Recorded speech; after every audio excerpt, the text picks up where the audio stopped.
ಎಲ್ಲ ವೀಕ್ಷಕರಿಗೂ ನಮಸ್ಕಾರ.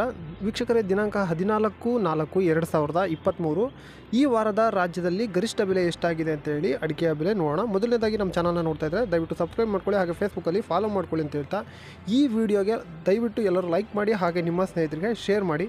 ಈ ವಿಡಿಯೋ ಅನ್ನೋದು ನಿಮಗೆ ಉಪಯುಕ್ತ ಆಗಿದ್ದರೆ, ಅಂದರೆ ಇದು ಹೆಲ್ಪ್ ಆಗ್ತಾ ಇದೆ ಅಂದರೆ ನಿಮಗೆ ಎಸ್ ಅಂತ ಹೇಳಿ ದಯವಿಟ್ಟು ಎಲ್ಲರೂ ಕಮೆಂಟ್ ಮಾಡಿ ಅಂತ ಹೇಳ್ತಾ ವಿಡಿಯೋನ ಶುರು ಮಾಡೋಣ.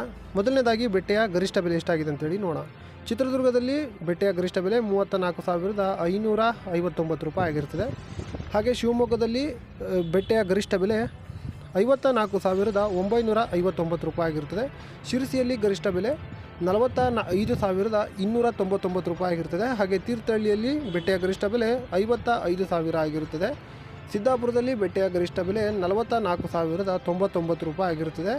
ಯಲ್ಲಾಪುರದಲ್ಲಿ ಬೆಟ್ಟೆಯ ಗರಿಷ್ಠ ಬೆಲೆ 43,000 ಆಗಿರುತ್ತದೆ ದಿನಾಂಕ 12/4ರಂದು. ಹಾಗೆ ಚನ್ನಗಿರಿಯಲ್ಲಿ ಬೆಟ್ಟೆಯ ಗರಿಷ್ಠ ಬೆಲೆ 36,039 ರೂಪಾಯಿ ಆಗಿರುತ್ತದೆ. ವೀಕ್ಷಕರೇ, ಇಷ್ಟು ಬೆಟ್ಟೆಯ ಬೆಲೆ ಆಗಿರುತ್ತದೆ, ಅಂದರೆ ಬೆಟ್ಟೆಯ ಗರಿಷ್ಠ ಬೆಲೆ.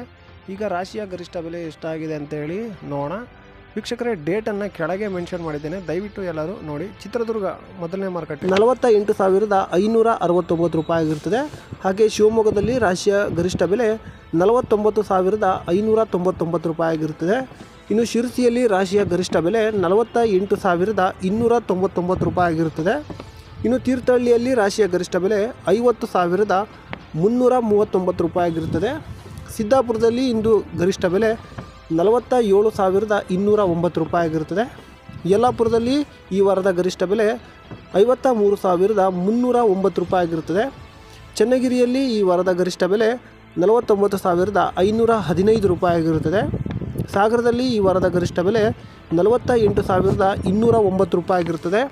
ಹೊಸನಗರದ ಈ ವಾರದ ಗರಿಷ್ಠ ಬೆಲೆ 50,339 ರೂಪಾಯಿ ಆಗಿರುತ್ತದೆ. ಸೊರಬದ ರಾಶಿಯ ಗರಿಷ್ಠ ಬೆಲೆ 49,519 ರೂಪಾಯಿ ಆಗಿರುತ್ತದೆ. ಹಾಗೆ ತುಮಕೂರಿನಲ್ಲಿ ಈ ವಾರದ ಗರಿಷ್ಠ ಬೆಲೆ 50,500 ರೂಪಾಯಿ ಆಗಿರುತ್ತದೆ. ಹಾಗೆ ಭೀಮಸಮುದ್ರದಲ್ಲಿ ಈ ವಾರದ ರಾಶಿಯ ಗರಿಷ್ಠ ಬೆಲೆ 49,299 ರೂಪಾಯಿ ಆಗಿರುತ್ತದೆ. ವೀಕ್ಷಕರೇ, ಇಷ್ಟು ಈ ವಾರದ ಗರಿಷ್ಠ ಬೆಲೆ ಆಗಿರುತ್ತದೆ.